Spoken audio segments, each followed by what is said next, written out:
Wow, makakain ako nito. Kakaiba to ah. Ulo ng santol, namunga ng saging. Sarap.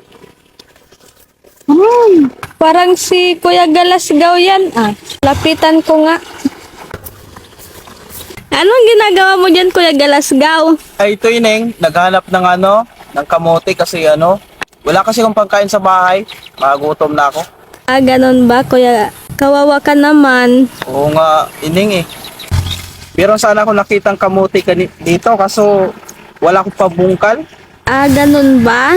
Ah, Kuya Galasgaw, meron akong nakitang saging na hinog. Lingon ka sa kaliwa. Oo nga, may saging. Makakain ako nito.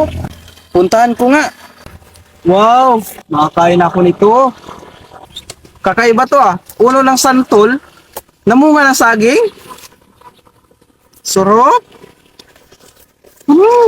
Yan ang tinatawag na walang imposible, Kuya Galasgaw.